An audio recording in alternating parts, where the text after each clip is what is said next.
হ্যাঁ, রাতের বেলা বাজার নিয়ে আসতো, দেখেন কি পরিমাণ বাজার নিয়ে আসছে।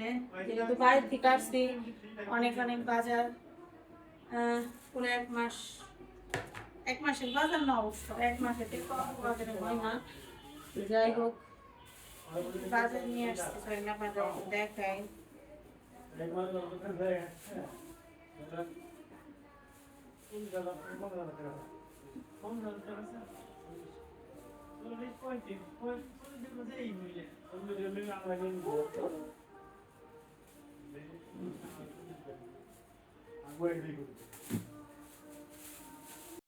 কখনো কোনো কিছু বাজার থেকে আনলে সেটা হতে পারে সবজি, হতে পারে কোনো খাবার-দাবার। অবশ্যই সেটা পলিথিনের ব্যাগে ভরে দেয়। তো আমার সবথেকে বিরক্তকর একটা ব্যাপার লাগে, সেটা হচ্ছে যে পলিথিনের যে গিট্টু মেরে দেয় সেই গিট্টু খোলা। আমার কাছে একদমই মানে ধৈর্য সহকারে গিট্টু খুলতে ইচ্ছা করে না, মনে হয় যে ছিঁড়ে ফেলি। এবং এমনভাবে গিট্টু মারে যে আপনি খুলতেও পারবেন না, রাখতেও পারবেন না। কারণ ওই পলিথিনটা ধরে যখন বাসায় নিয়ে আসে ওই গিট্টুটা আরও বেশি শক্ত হয়ে যায়। তো রাতের বেলা বাজার করে নিয়ে আসছে। জানেনই তো আপনারা, গ্রামের বাড়িতে গিয়েছিলাম, শ্বশুর বাড়িতে গেলাম, বাবার বাড়িতে গেলাম, বেশ কয়েকদিন বেশ আনন্দে কাটিয়ে আসলাম। সত্যি কথা বলতে গ্রামের বাড়িতে অসুবিধা আছে এবং সুবিধাও আছে। অসুবিধা বলতে যেটা, সেটা আমি যতটুকু বুঝেছি সেটা হচ্ছে যে কারেন্ট, বিদ্যুৎ আর কি খুবই কম থাকে এবং গরমে একটু কষ্ট করতে হয়। কিন্তু এরপরেও কিছু কিছু সুবিধা আছে, যেমন আপনি খোলা আকাশের নিচে নিঃশ্বাস নিতে পারেন।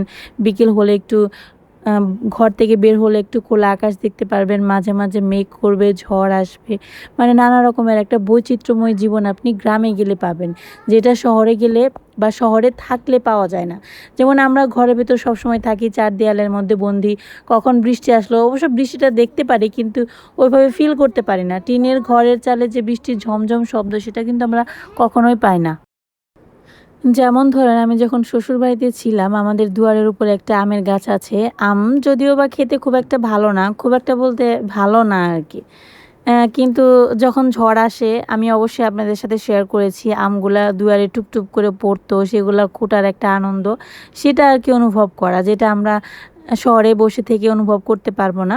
সেটার জন্য একমাত্র গ্রামেই যেতে হবে। তারপর যখন ঝড় আসবে, ঝড় আসার আগের মুহূর্তে আকাশের যে একটা প্রতিচ্ছবি হয়, সেটা আমরা এখানে বসে দেখতে পাই না, মানে শহরে বসে দেখতে পাই না। কিন্তু গ্রামে গেলে আপনি দেখবেন সেইটা দেখতে ভয়ঙ্কর হলেও সেই ভয়ঙ্করের মধ্যে একটা অন্যরকম সৌন্দর্য দেখতে পাওয়া যায়। সেটা যাদের গ্রামের বাড়ি আছে না, আপনারা যারা গ্রামে যান তারা এটা ফিল করতে পারবেন।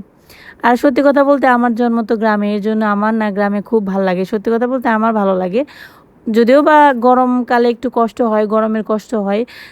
এখন শহরে থাকতে থাকতে অভ্যস্ত হয়ে গেছি, এর জন্য কষ্ট হয়। কিন্তু আমি যখন গ্রামে ছিলাম তখন কিন্তু এই জিনিসটা আমার কখনো মাথায় আসেনি যে গ্রামে বেশি গরম। এই যে কথায় বলে না, 2 দিনের বৈরাগী ভাতের কয় অন্ন, জিনিসটা ওইরকম হয়ে গেছে। মানে শহরে 2 দিন ধরে এসে অবস্থা এত খারাপ হয়ে গেছে, এখন গ্রামে গেলে মনে হয় যে অন্য জগতে আসছি। অন্য জগতে আসছি বলতে কি বলেন তো, আমাদের কষ্ট হয় কিন্তু যারা থাকে তাদের কিন্তু তেমন কিছুই হয় না, তারা কিন্তু সুন্দর মতো তাদের জীবনযাপন চালিয়ে যাচ্ছে। আমরা হচ্ছে একটু বেশি আরামপ্রিয় মানুষ, তো আমাদের অবস্থা একটু খারাপ হয় আর কি। এই আর কি। গ্রামে ৬টা ঋতু, সেই ৬টা ঋতুর সৌন্দর্য আপনি একদম পুরোপুরি উপভোগ করতে পারবেন, যেটা শহরে বসে করা যায় না। শহরে আমরা বেশি বেশি ভাড়া দিয়ে সুন্দর লাক্সারি বাসায় থাকতে পারি, হয়তো হাতের কাছে সব পাবো, কিন্তু এই যে প্রকৃতির একটা সৌন্দর্য বা শান্তি, এটা কিন্তু আমরা শহরে পাই না। এটার জন্য আমাদের ওই তো গ্রামে ছুটে যেতে হয়। গ্রামের মানুষ হিসেবে যদি বলি, মানে কথাটা হয়তো আপনাদের কাছে খারাপ লাগতে পারে, কিন্তু খারাপের কিছু না আর কি। আমি আমার মন্তব্যটা আপনাদের সাথে শেয়ার করলাম যে এই জিনিসগুলো আমি গ্রামে গিয়ে ফিল করছি আর কি। তো বাবার বাড়ি থেকে আসার সময় কিছু গাছ নিয়ে আসছি। আমার যে আগের পর্তুলিকা গাছ ছিল সেগুলো মরে গিয়েছে, তো মার কাছ থেকে আবার কিছু নিয়ে আসছি। তো গাছ লাগিয়ে গাছে জল দিলাম, যেহেতু আমার ভাই ছিল বাসায়, এর জন্য গাছগুলো মরে নাই, ভালোই আছে। আর এখানে একটা গাছে ফুল আসছে, কদিন পর পর এই গাছটাতে ফুল আসে। এই গাছের ফুলটা তেমন কোনো কাজে লাগে না, কিন্তু দেখতে আমার কাছে ভীষণ ভালো লাগে। কালারটা হচ্ছে খুবই সুন্দর। এই হচ্ছে গাছ, এগুলো হচ্ছে সাদা পর্তুলিকা আর হচ্ছে গোলাপি রঙের একটা পর্তুলিকা আছে না, সেইটা নিয়ে আসছে। তো এখন রুমের মধ্যে আসলাম, সবাই ঘুম থেকে উঠে পড়ছে, বাচ্চা কাচ্চা, হাজব্যান্ড সবাই। তো ভাবলাম যেহেতু যাচ্ছি, বিছানাটা গুছিয়ে যায়। যেদিনকে বাসায় আসছিলাম সেদিনকে ঘরের অবস্থা খুব খারাপ ছিল। বিছানা চাদর চেঞ্জ করছি কিন্তু বালিশের কভারটা চেঞ্জ করা হয় নাই। বালিশের কভারটা চেঞ্জ করার সময় পাইনি। তো দেখি চাদরটা তো চেঞ্জ করছি, এখন এইটাও আস্তে আস্তে করব। তারপর রান্নাঘরে চলে আসলাম, রান্না বান্না তো করতে হবে সকালের জন্য। আজকে তেমন কিছু করতে ইচ্ছা করতেছে না। তারপর ভাবলাম যে ঈশানা সারার জন্য যেহেতু সেদ্ধ ভাত করবো, তাহলে আমার আর সারা বাবার জন্য সেটাই করি। ওই পদে পদে রান্নাটা ভালো লাগে না, মাঝে মাঝে অলসতা লাগে, মনটাও খারাপ লাগে। বাবার বাড়ি থেকে আসছি, যদিও বা আমার চোখের জল অত তাড়াতাড়ি আসে না বা আমি অত সহজে কাটতে পারি না, কিন্তু খারাপ আমারও লাগে, মন খারাপ কিন্তু আমারও হয়। হয়তো আমার প্রকাশ করার ধরনটা অন্যরকম, আমার সাথে থাকে সে জানে আর কি।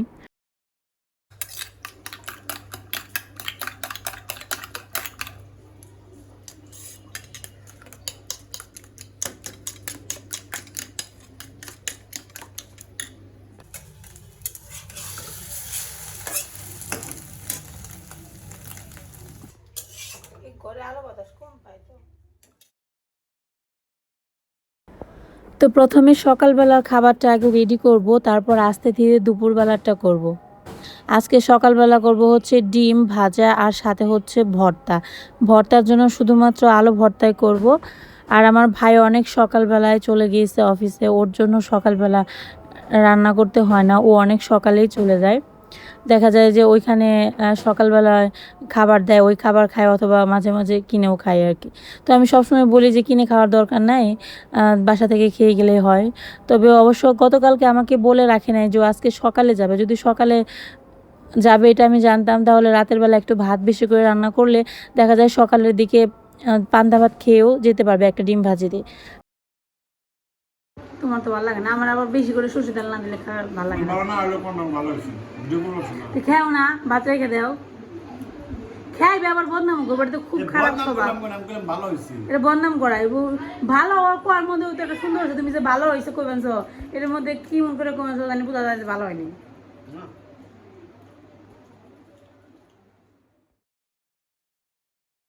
সকালের খাওয়া দাওয়া শেষ করে এখন দুপুরবেলা রান্না বান্নার প্রস্তুতি শুরু করলাম। বাপের বাড়ি থেকে আসার সময় কিছু সবজি নিয়ে আসছি, আজকে সেই সবজিটাই রান্না করব। তো এটা হচ্ছে ঢ্যাঁড়স কাটতেছি, আজকে ঢ্যাঁড়স ভাজি করব। এই ঢ্যাঁড়সগুলো একদম ক্ষেত থেকে টাটকা তুলে নিয়ে আসছি, তাই ভাবলাম আজকে ভাজি করে খাই। যত দিন যাবে এগুলা তত পুরাতন হবে আর কি, টাটকার যে একটা স্বাদ সেটা থাকবে না। তবে ঢ্যাঁড়স ভাজা মাটির চুলায় খেতে বেশি ভালো লাগে।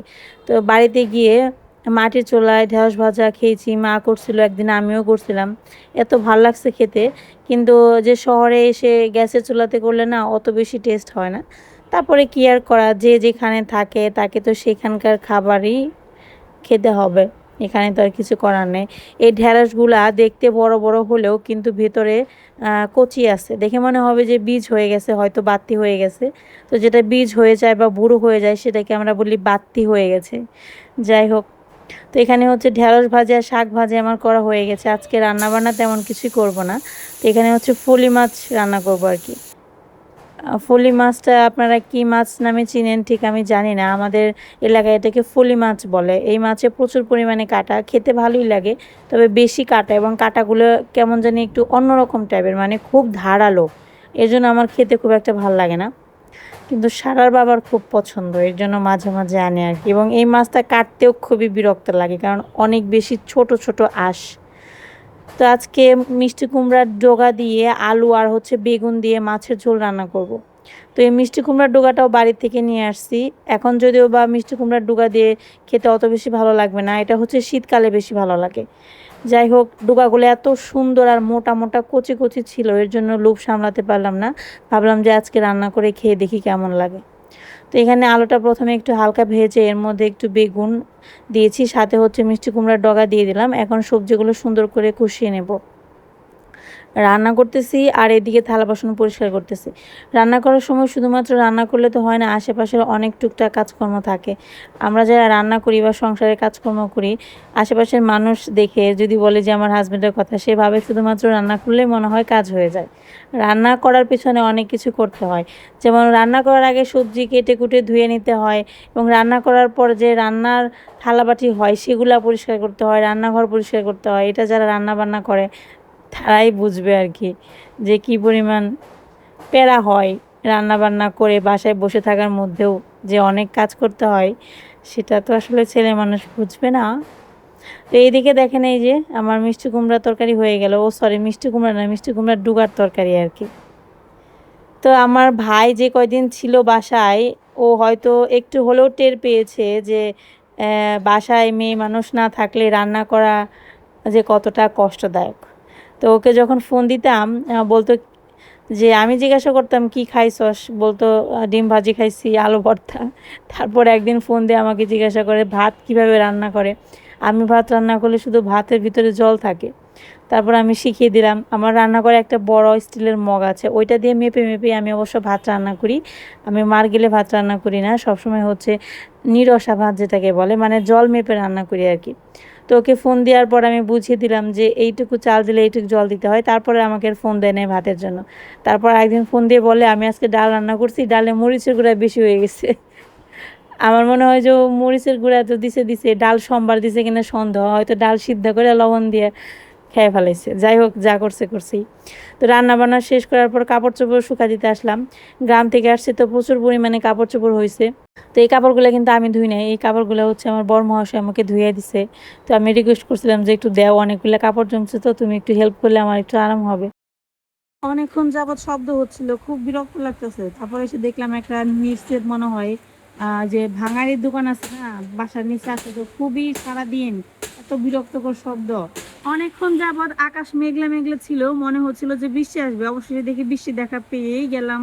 এই দেখেন বৃষ্টি চলে আসছে।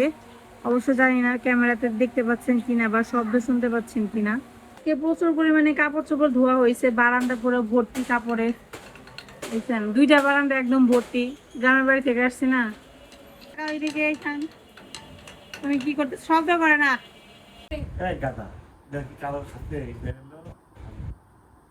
ভাগ্য সবকিছু চাইলেই পাওয়া যায় না বাবা, সবকিছু চাইলে যদি পাওয়া যেত তাহলে চারটা তোর হাতে থাকতো। আমিও সবকিছু চাইলে পাই না।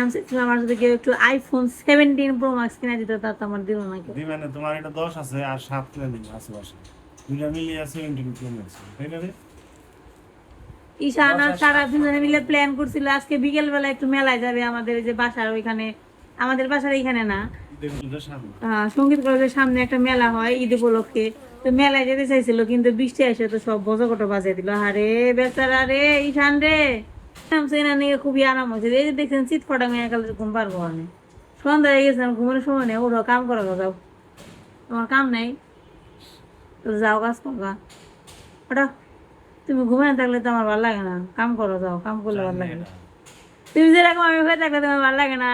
না, তোমার কথা বলে আমার ভালো লাগে। ও তাই নাকি? আমি রেস্ট নিতে তোমার ভালো লাগে, সুতরাং আমি কাজ করতে গেলে রেস্ট নিব নি। কাজ বাদ দিয়ে দিল তো। ঈশান শুনো শুনো, এই যে শুনো, তোমার সাথে আমার একটু কথা আছে, শুনো, আমার প্রশ্নের উত্তর দিবা তুমি। শুনো, উত্তর দিয়ে যাও, আসো, এদিকে আসো, আসো। আরে ব্যস্ত মানুষ।